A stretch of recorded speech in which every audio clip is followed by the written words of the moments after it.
जे ये पूरियां कस्सियां होण सियालां विच सुंगड़ के टुट ना जाण। पिता जी ने समझाया। इन्ने नूं भावना दा ध्यान एक खेत दे विच कुछ काम कर रहीआं इस्त्रियां वल नूं चलिया गया। उन्हां सब ने अपणियां पिट्ठां दे उत्ते चादरां दीआं झोलियां बन्नियां होईयां सन। वो बूटियां तो कुछ तोड़ तोड़ के झोली विच पा रहीआं सन। पिता जी ने दस्सिया कि ये कपाह दा खेत है। इस्त्रियां कपाह दे खिड़े होए फुੱਲ बूटियां नालों चुग रहीआं हन। अम्मी ने दस्सिया कि इसे कपाह तो रूह बनदी है, उसे तो ही सूती कपड़ा बनता है। ठीक है, उसने कुछ इस्त्रियां नूं खेतां विच फिर काम करदे होए देखिया ते फिर पिता जी ने समझाया वो कपाह दे खेत हन ते उस कपाह तो ही रूह बनता है पहलां ते फिर उस तो कपड़ा तैयार किया जाता है। अम्मी दी गल अजे मसा पूरी हुई सी कि भावना बोल पई, ओ देखो ओ कोई की कर रहा है। एक सधारण खाली खेत विच किसान हल वाह रहा सी। दो बलद हल दे अगे जुड़े हुए सन। पिता जी ने समझाया कि किसान हाड़ी दी फसल बीजन ले जमीन तैयार कर रहा है। ठीक है बच्चे, फिर भावना ने देखा एक खेत दे विच जिहड़ा किसान सीगा हल वाह रहा सी, उसदे नाल दो अगे बलद लगे हुए सन। उस बारे उसनूं उसदे पिता जी ने समझाया कि एक किसान खेतां दे विच हुण जिहड़ी आ हाड़ी दी फसल लई जमीन तैयार कर रहा है। हल वाउण नाल जमीन दी शक्ति चूसण वाला घाह वाधू घाह फूस मर जाता है। ठीक है, जदों असीं जमीन नूं वाहुंदे हाँ, पੱਧਰੀ करते हाँ, पहलां उसनूं साफ करते हाँ, उहदे नाल की हुंदा जिहड़े फालतू घाह हुंदा है उसनूं खत्म किया जाता है तां जो कि फसल जिहड़ी है चंगी होवे। मिट्टी नरम हो जाती है जिहदे विच जड़ां सौखियां फैल सकदियां हन ते नाले मिट्टी विच हवा रल जाती है जो जड़ां दी खुराक विच काम आउंदी है। हाड़ी दी फसल की हुंदी है, भावना ने पूछा। ठीक है बच्चे, भावना ने फिर एक प्रश्न पूछा कि हाड़ी की फसल किसनों आखते हैं, वो की हुंदी है। जिन्होंने सियाल चढ़न तो मगरों बीजा जाता है, हाड़ चढ़द्या वड्ढिया जाता है, उसनों हाड़ी की फसल आखते हैं। पिता जी ने दस्सिया जिमें कणक छोले सरों। अम्मी ने उदाहरण दिती। ठीक है, हाड़ी दियां बच्चे किहड़ियां फसलां हुंदियां हन, वो उस बारे उसकी अम्मी ने उसकी माता जी ने दस्सिया कि जिमें कणक हो गया, छोले सरों ते कपाह। भावना ने एक होर फसल का नां लिया। ठीक है, क्योंकि कपाह बारे पहला गल चल रही सी तो भावना ने फिर सवाल किया कि कपाह की फसल भी नहीं, कहते कपाह की फसल उन्होंने विच शामिल नहीं हुंदी हाड़ी की फसल विच। ये सोहणी की फसल है जो फसलां गर्मियां विच बीज के सर्दियों में शुरू विच प्राप्त हुंदियां हन, वो सोहणी दियां फसलां हुंदियां हन। पिता जी बोले। ठीक है, फिर पिता जी ने समझाया कि ये फसल जिहड़ी है ये सोहणी की फसल हुंदी है, कपाह की फसल। भावना एकदम हस के आखण लगी, ओ देखो पिताजी अम्मी, ओ देखो एक कां गड्डी नाल दौड़ लगा रहा है। गड्डी दे बराबर एक कां उड़िया जा रहा सी, एक कोई कां पंछी उड़िया जा रहा सीगा। उसने कहा कि वह भी मैनू लगदा गड्डी नाल दौड़ लगांदा पिया। भावना ने हासे विच गल करदियां कहा जिवें शर्त ला के निकलण दा जतन कर रहा होवे, पर हौली हौली पिछे रहन लग पिया। अंत विच वो पिछे रह के खिड़की विचों दिसनों हट गया। सारे राह भावना बाहर कुदरत वाल, खेतों वाल, खुले अंबर वाल देखती गई। वो लगातार कुछ ना कुछ बोल रही सी। वो भांत भांत दे सवाल पूछ रही सी। पिता जी दे अम्मी उहदियां पुछां दे जवाब दे रहे सन। ठीक है, बहुत सारा देख रही सी जो भी भावना उन्होंने प्रश्न अपने माता पिता कोलों लै रही सी, जिहड़ी चीज़ भी देख रही सी। हुण एक दिन छिप रहा सी। ठीक है, दिन छुप रहा सी, यानी कि शाम का समा हो रहा सी, सूरज जिहड़ा सी छुप रहा सी। सूरज का गोला पहला वांग अखां चों ध्यान देने वाला सफ़ेद नहीं सी रहा।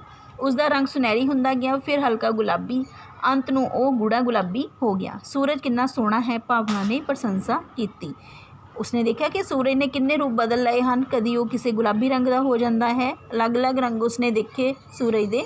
हाँ, ये सोने के थाल वांगू लगता है। पिता जी ने उसकी गल की पुष्टि की। ठीक है, पुष्टि करना उसका समर्थन किया, उस गल नूं सहमत होए उस गल नाल। कदी देखिया है तू दिल्ली विच इन्ना सोहना सूरज, अम्मी बोली। वड्डे शहरों में कुदरत का आनंद नहीं मिलता। ठीक है, कि जिन्ना वड्डा शहर हुंदा बच्चे उन्ना ही उत्ते पोल्यूशन भी हुंदा है। इस करके उसी अम्मी ने कहा कि तू दिल्ली विच इदां दा कदी सूरज सुंदर देखिया है जो अज असी कुदरत दे इस सूरज नूं बाहरी रूप विच देख रहे हाँ। असी अज अपने शहर तो बाहर होके इसका कितना सोहना रूप देखिया है। इन्ने नूं पंछियां दीआं डारां दिखाई देन लगियां। डारा मैंने बच्चे पंछियां दा समूह, पंछियां दा ग्रुप दे विच जदों समूह दे रूप विच उड़दे हन। कां, घुग्गियां, तोते अते कबूतर टोलियां बना के उड़ रहे सन। ठीक है, किन्ने तरह के उन्होंने उत्थे पंछी देखे डारां दे रूप विच, समूह दे रूप विच। ये किन्ने कित्थों आ गए, भावना हैरान हो गई। भावना हैरान हो गई कि इन्ने बड़े पंछी कित्थों आ गए। ਇਹ ਆਪਣੇ ਆਪਣੇ ਘਰਾਂ ਨੂੰ ਪਰਤ ਰਹੇ ਹਨ, ਪਿਤਾ ਜੀ ਨੇ ਦੱਸਿਆ। ਕਿਉਂਕਿ ਸ਼ਾਮ ਦਾ ਸਮਾਂ ਹੋ ਰਿਹਾ ਸੀ। ਪਿਤਾ ਜੀ ਨੇ ਕਿਹਾ ਜਿਵੇਂ ਸਵੇਰ ਦੇ ਗਏ ਹੋਏ ਸਾਰੇ ਸ਼ਾਮ ਨੂੰ ਘਰ ਵਾਪਸ ਆਉਂਦੇ ਹਨ, ਇਸੇ ਤਰ੍ਹਾਂ ਪੰਛੀ ਵੀ ਆਪਣੇ ਘਰ ਨੂੰ ਹੁਣ ਵਾਪਸ ਜਾ ਰਹੇ ਹਨ। ਇਹ ਸਾਰੇ ਇਕੱਠੇ ਹੀ ਜਾ ਰਹੇ ਹਨ। ਜਿਵੇਂ ਤੇਰੇ ਪਿਤਾ ਜੀ ਸ਼ਾਮ ਨੂੰ ਕੰਮ ਕਰਨ ਪਿੱਛੋਂ ਦਫ਼ਤਰੋਂ ਮੁੜਦੇ ਹਨ, ਜਿਵੇਂ ਖੇਤਾਂ ਦੇ ਵਿੱਚੋਂ ਕਿਸਾਨ ਪੁਰਸ਼ ਇਸਤਰੀਆਂ ਘਰਾਂ ਨੂੰ ਚੱਲ ਪੈਂਦੇ ਹਨ, ਇਸੇ ਪ੍ਰਕਾਰ ਇਹ ਪੰਛੀ ਘਰਾਂ ਨੂੰ ਪਰਤ ਰਹੇ ਹਨ। ਅੰਮੀ ਨੇ ਗੱਲ ਖੋਲ੍ਹ ਕੇ ਸਮਝਾਈ। ਕਿੱਥੇ ਨੇ ਇਹਨਾਂ ਦੇ ਘਰ? ਭਾਵਨਾ ਨੇ ਪੰਛੀਆਂ ਦੇ ਘਰਾਂ ਦੀ ਗੱਲ ਸੁਣ ਕੇ ਸੋਚਾਂ ਵਿੱਚ ਪੈ ਗਈ। ਠੀਕ ਹੈ, ਭਾਵਨਾ ਨੇ ਫਿਰ ਬੱਚੇ ਆਪਣੇ ਮਾਤਾ ਪਿਤਾ ਨੂੰ ਸਵਾਲ ਕੀਤਾ ਕਿ ਇਹਨਾਂ ਦਾ ਘਰ ਕਿੱਥੇ ਹੁੰਦਾ ਹੈ, ਇਹ ਕਿਹੜੇ ਇਹਨਾਂ ਘਰਾਂ ਦੇ ਵਿੱਚ ਰਹਿੰਦੇ ਹਨ। ਇਹਨਾਂ ਨੇ ਆਪਣੇ ਆਪਣੇ ਆਲਣੇ ਹੁੰਦੇ ਹਨ, ਦਰਖਤਾਂ ਦੀਆਂ ਡਾਣੀਆਂ ਜਿਹੜੀਆਂ ਦਰਖਤਾਂ ਦੀਆਂ ਬੱਚੇ ਟਾਹਣੀਆਂ ਹੁੰਦੀਆਂ ਹਨ, ਠੀਕ ਆ, ਜਾਂ ਰਹਿਣ ਦੇ ਹੋਰ ਟਿਕਾਣੇ ਹੁੰਦੇ ਹਨ, ਉਹ ਇਹਨਾਂ ਦੇ ਘਰ ਹੀ ਹੁੰਦੇ ਹਨ, ਪਿਤਾ ਜੀ ਬੋਲੇ। ਠੀਕ ਹੈ, ਕਿ ਪਿਤਾ ਜੀ ਨੇ ਦੱਸਿਆ ਕਿ ਇਹ ਜਿਹੜੇ ਦਰਖਤਾਂ ਦੀਆਂ ਟਾਹਣੀਆਂ ਹੁੰਦੀਆਂ ਹਨ, ਉਹਨਾਂ ਦੇ ਉੱਤੇ ਹੀ ਆਪਣੇ ਘਰ ਬਣਾ ਕੇ ਰਹਿੰਦੇ ਹਨ। ਸੂਰਜ ਛਿਪ ਗਿਆ, ਬਾਹਰ ਹਨੇਰਾ ਹੋ ਚੱਲਿਆ ਸੀ, ਬਠਿੰਡਾ ਵੀ ਨੇੜੇ ਆ ਗਿਆ ਸੀ। ਠੀਕ ਹੈ, ਸ਼ਾਮ ਦਾ ਸਮਾਂ ਹੋ ਗਿਆ ਸੀਗਾ ਅਤੇ ਬਠਿੰਡੇ ਉਹ ਪਹੁੰਚਣ ਵਾਲੇ ਹੋ ਗਏ ਸਨ। ਅੰਮੀ ਨੇ ਖੜੀ ਹੋ ਕੇ ਸਵੈਟਰ ਟੋਕਰੀ ਵਿੱਚ ਸੰਭਾਲ ਦਿੱਤਾ। ਜਿਹੜਾ ਸਵੈਟਰ ਬਣਾਉਂਦੇ ਪਏ ਸੀ ਉਹਨਾਂ ਨੂੰ ਵੀ ਟੋਕਰੀ ਵਿੱਚ ਪਾ ਕੇ ਸੰਭਾਲ ਲਿਆ ਕਿ ਹੁਣ ਉਹਨਾਂ ਨੇ ਉਤਰਨਾ ਹੈ, ਕਿ ਉਹ ਆਪਣੇ ਸ਼ਹਿਰ ਪਹੁੰਚਣ ਵਾਲੇ ਹਨ, ਬਠਿੰਡੇ। ਸੀਟ ਉੱਤੇ ਬੈਠ ਕੇ ਉਹਨਾਂ ਨੇ ਭਾਵਨਾ ਨੂੰ ਬੁੱਕਲ ਵਿੱਚ ਲੈ ਲਿਆ ਅਤੇ ਪੁੱਛਿਆ ਕਿਹੋ ਜਿਹੀ ਲੱਗੀ ਪੁਸਤਕ ਜੋ ਤੂੰ ਅੱਜ ਰੇਲ ਗੱਡੀ ਵਿੱਚ ਪੜ੍ਹੀ। ਠੀਕ ਆ, ਫਿਰ ਮਾਤਾ ਜੀ ਨੇ ਸਵਾਲ ਕੀਤਾ ਕਿ ਇਹ ਜਿਹੜੀ ਤੂੰ ਪੁਸਤਕ ਪੜ੍ਹੀ ਹੈ ਅੱਜ ਗੱਡੀ ਵਿੱਚ ਬੈਠ ਕੇ, ਉਹ ਤੈਨੂੰ ਕਿਸ ਤਰ੍ਹਾਂ ਲੱਗੀ? ਤੁਹਾਡਾ ਸਵੈਟਰ ਬੁਣਦਿਆਂ ਦਾ ਧਿਆਨ ਨਹੀਂ ਰਿਹਾ, ਮੈਂ ਤਾਂ ਗੱਲਾਂ ਹੀ ਕੀਤੀਆਂ ਹਨ, ਪੁਸਤਕ ਤਾਂ ਪੜ੍ਹੀ ਹੀ ਨਹੀਂ, ਭਾਵਨਾ ਨੇ ਉੱਤਰ ਦਿੱਤਾ। ਭਾਵਨਾ ਨੇ ਬੱਚੇ ਆਪਣੀ ਮੰਮੀ ਨੂੰ ਕੀ ਕਿਹਾ ਕਿ ਮੰਮੀ ਤੁਸੀਂ ਤਾਂ ਸਵੈਟਰ ਬੁਣਨ ਦੇ ਵਿੱਚ ਹੀ ਉਲਝੇ ਰਹੇ, ਪਰ ਤੁਹਾਨੂੰ ਪਤਾ ਨਹੀਂ ਲੱਗਿਆ ਅਸੀਂ ਕੋਈ ਪੁਸਤਕ ਨਹੀਂ ਪੜ੍ਹੀ। ਨਹੀਂ ਪੁੱਤਰ, ਤੂੰ ਸਾਰੇ ਰਾਹ ਪੁਸਤਕ ਹੀ ਪੜ੍ਹੀ ਹੈ। ਉਸਦੀ ਮਾਤਾ ਨੇ ਫਿਰ ਕਿਹਾ ਨਹੀਂ, ਤੂੰ ਤਾਂ ਪੁਸਤਕ ਹੀ ਪੜ੍ਹੀ ਹੈ। ਕੁਦਰਤ ਇੱਕ ਵਿਸ਼ਾਲ ਪੁਸਤਕ ਹੈ, ਇਹ ਗਿਆਨ ਦਾ ਭੰਡਾਰ ਹੈ। ਪਿਤਾ ਜੀ ਨੇ ਭਾਵਨਾ ਦੇ ਸਿਰ ਉੱਤੇ ਹੱਥ ਫੇਰਿਆ। ਠੀਕ ਹੈ ਬੱਚੇ, ਜਿਹੜੀ ਭਾਵਨਾ ਸੀ ਬੱਚੇ ਉਹ ਆਪਣੇ ਮਾਤਾ ਪਿਤਾ ਦੇ ਨਾਲ ਗੱਡੀ ਵਿੱਚ ਬੈਠ ਕੇ ਕੁਦਰਤੀ ਚੀਜ਼ਾਂ ਦੇਖ ਰਹੀ ਸੀਗੀ। ਕੁਦਰਤ ਦੇ ਵੱਲੋਂ ਜੋ ਸਾਨੂੰ ਚੀਜ਼ਾਂ ਮਿਲੀਆਂ, ਅਨਮੋਲ ਦਾਤ ਮਿਲੀਆਂ ਹਨ, ਉਹ ਸਾਰੀਆਂ ਚੀਜ਼ਾਂ ਬਾਰੇ ਉਹ ਦੇਖ ਰਹੀ ਸੀਗੀ। ਅਤੇ ਉਸਦੇ ਮਾਤਾ ਪਿਤਾ ਨੇ ਸਮਝਾਇਆ ਕਿ ਕੁਦਰਤ ਵੀ ਇੱਕ ਜਿਹੜੀ ਵਿਸ਼ਾਲ ਬਹੁਤ ਹੀ ਵੱਡੀ ਪੁਸਤਕ ਹੈ, ਗਿਆਨ ਦਾ ਭੰਡਾਰ ਹੈ, ਜੋ ਸਾਨੂੰ ਬਹੁਤ ਕੁਝ ਸਿਖਾਉਂਦੀ ਹੈ। ਜਿੰਨੀਆਂ ਗੱਲਾਂ ਮਨੁੱਖ ਕੁਦਰਤ ਦੀ ਪੁਸਤਕ ਦੇ ਵਿੱਚ